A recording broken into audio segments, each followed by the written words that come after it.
കവ്യാസ് kitchen ഡയറിയിലേക്ക് സ്വാഗതം. എല്ലാവർക്കും സുഖല്ലേ? നല്ല മഴയൊക്കെയാണ്, എന്നാലും എല്ലാവരും സേഫാണെന്ന് വിശ്വസിക്കുന്നു. അപ്പോൾ ഇന്ന് ഞാൻ വന്നിരിക്കുന്നത് ഒരു റൈസ് റെസിപ്പി ആയിട്ടാണ്. വളരെ എളുപ്പത്തിൽ നമുക്ക് കുക്കർ ഉപയോഗിച്ചിട്ട് എങ്ങനെ ഒരു ജീര റൈസ് തയ്യാറാക്കാനാണ് ഈ വീഡിയോയിൽ ഞാൻ പറഞ്ഞിരിക്കുന്നത്. പല ആളുകൾക്കും റൈസ് തയ്യാറാക്കുമ്പോഴുള്ള പ്രശ്നം എന്ന് വെച്ചാൽ ചിലപ്പം വേവ് കുറഞ്ഞു പോകും, അല്ലെങ്കിൽ ചിലപ്പോൾ നല്ലോണം വെന്ത് പോകും. അപ്പോൾ അതിനുള്ള പരിഹാരം കൂടി ഞാൻ ഈ വീഡിയോയിൽ പറഞ്ഞിട്ടുണ്ട്. കുക്കറിലാണ് കറക്റ്റ് വെള്ളം വെച്ചിട്ട് എങ്ങനെ അടിപൊളിയായിട്ട് റൈസ് നമുക്ക് വേവിച്ചെടുക്കാമെന്നാണ് ഞാൻ ഈ പറഞ്ഞിരിക്കുന്നത്. ഈ ജീര റൈസ് എന്ന് പറയുന്നത് ബട്ടർ പനീറിൻ്റെ കൂടെയും അതേപോലെ ദാൽ ഫ്രൈൻ്റെ കൂടെയൊക്കെ ഒരു ബെസ്റ്റ് കോമ്പിനേഷനായിട്ട് നമുക്ക് ഉപയോഗിക്കാം. ഗസ്റ്റൊക്കെ വരുമ്പോൾ ഈ ഒരു കോമ്പിനേഷനിൽ നമുക്ക് കൊടുക്കുകയാണെങ്കിൽ കുറച്ചും കൂടി ഒരു അടിപൊളിയായിരിക്കും. ഓക്കെ, അപ്പോൾ നമുക്ക് നോക്കാം എങ്ങനെയാണ് ജീര റൈസ് കുക്കറിൽ ഉണ്ടാക്കുന്നത്. അപ്പോൾ നിങ്ങൾ ഈ വീഡിയോ കാണാം. എന്നിട്ട് നിങ്ങൾക്ക് ഇഷ്ടമായിട്ടുണ്ടെങ്കിൽ അതിൻ്റെ കമൻസും ഫീഡ്ബാക്കും ഒക്കെ എന്നെ അറിയിക്കുക. എൻ്റെ ചാനൽ ആദ്യമായിട്ട് കാണുന്നവരാണെങ്കിൽ സബ്സ്ക്രൈബ് ചെയ്യാൻ കൂടി മറക്കരുത്.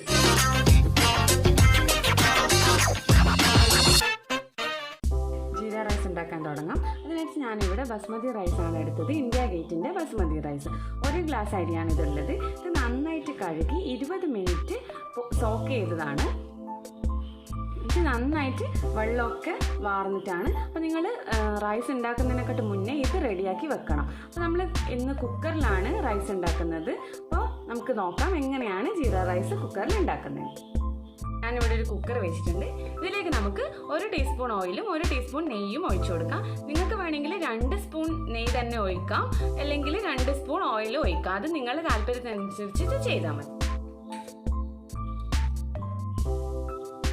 ഇത് വളരെ എളുപ്പമാണ് ഈ ജീര റൈസ് ഉണ്ടാക്കാൻ.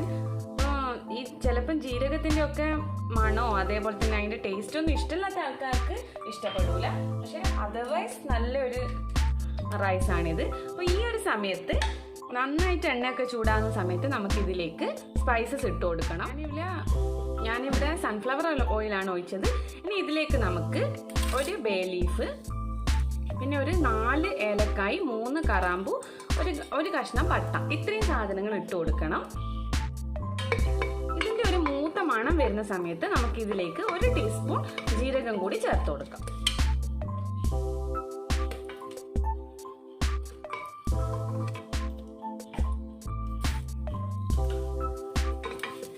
നന്നായിട്ടൊന്ന് വഴറ്റി കൊടുക്കാം.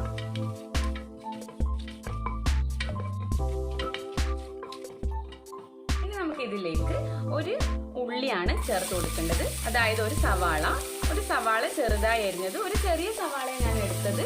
അപ്പോൾ ഇത് ഓപ്ഷണലാണ്, നിങ്ങൾക്ക് സവാള ചേർക്കാൻ താല്പര്യമില്ലെങ്കിൽ ചേർക്കണ്ട. ഞാനെപ്പോഴും ചേർക്കാറുണ്ട്, അതുകൊണ്ട് ഞാനിപ്പോൾ കാണിച്ചതാണ്. പിന്നെ നമുക്ക് ഇതിലേക്ക് ഒരു പച്ചമുളക് നീളത്തിലായിരുന്നതും ചേർത്ത് കൊടുക്കാം. ഇത് ഓപ്ഷണലാണ്. പച്ചമുളകും സവാളയും നിങ്ങൾക്ക് താല്പര്യമുണ്ടെങ്കിൽ മാത്രം ചേർത്താൽ മതി. സവാളയൊന്നും ഒരുപാട് അങ്ങ് ബ്രൗൺ ആവേണ്ട ആവശ്യമില്ല. ജസ്റ്റ് ഒന്ന് വാടി വരുന്ന സമയത്ത് നമുക്കിതിലേക്ക് ഉപ്പ് കൂടി ചേർത്ത് കൊടുക്കാം.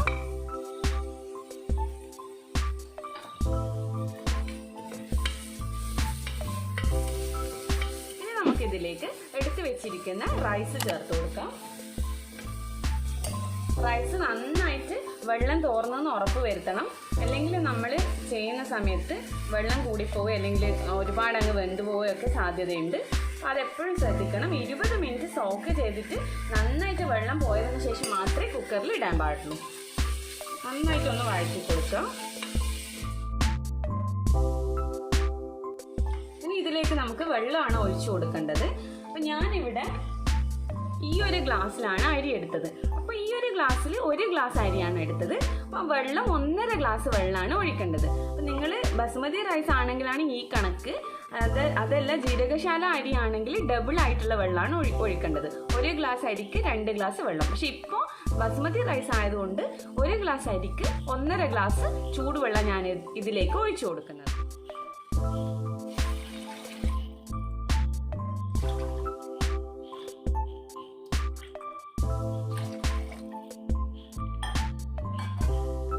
സമയത്ത് നമുക്കിതിൻ്റെ ഉപ്പും കൂടി ഒന്ന് നോക്കണം. എപ്പോഴും ഇങ്ങനത്തെ റൈസൊക്കെ ഉണ്ടാക്കുമ്പോൾ ഉപ്പ് കുറച്ച് മുന്നിട്ട് നിൽക്കണം. കാരണം എന്നാൽ മാത്രമേ വെന്ത് വരുമ്പോൾ കറക്റ്റായിട്ടുള്ള ഉപ്പ് നമുക്ക് കിട്ടുള്ളൂ. അല്ലെങ്കിൽ ഉപ്പ് ഒരു കുറഞ്ഞ പോലെയാണ് നമുക്ക് തോന്നുക. അപ്പോൾ അത് നമുക്ക് നോക്കാം. ഞാനൊന്ന് നോക്കട്ടെ. കുറച്ചും കൂടി ഒരു ഉപ്പിടാം, അധികമായി പോവണ്ട. നന്നായിട്ടൊന്ന് മിക്സ് ചെയ്യാം. ഇനി നമുക്കിത് കുക്കർ അടച്ചു വെച്ച് ഹൈ ഫ്ലെയിമിൽ ഒരു വിസിൽ വരുന്നത് വരെ വേവിക്കണം. ഒരേ ഒരു വിസിലേ വരണ്ടുള്ളൂ. വന്ന ഉടനെ നമുക്ക് ഓഫും ചെയ്യണം. അത് എപ്പോഴും ശ്രദ്ധിക്കണം. നിങ്ങൾ ഈ അരി വെച്ചിട്ട് അടുക്കളയിൽ നിന്ന് പുറത്ത് പോകാൻ പാടില്ല. സൈഡിൽ തന്നെ നിൽക്കുക. ഒരു വിസിൽ കേട്ട ഉടനെ ഗ്യാസ് ഓഫ് ചെയ്യാം.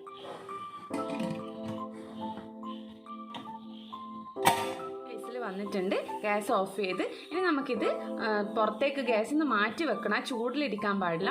ഇത് കംപ്ലീറ്റ് തണിഞ്ഞതിന് ശേഷം മാത്രമേ നമുക്ക് ഓപ്പൺ ചെയ്യാൻ പാടുള്ളൂ. ഓക്കെ, നന്നായിട്ട് ചൂടെല്ലാം പോയിട്ടുണ്ട്, പ്രഷറൊക്കെ പോയിട്ടുണ്ട്. ഇനി നമുക്കിതൊന്ന് ഓപ്പൺ ചെയ്ത് നോക്കാം. ഏകദേശം ഒരു 15 മിനിറ്റ് ഒക്കെ ആയിട്ടുണ്ട്. ആ സമയത്താണ് ഇത് ഓപ്പൺ ചെയ്യുന്നത്. കണ്ടോ,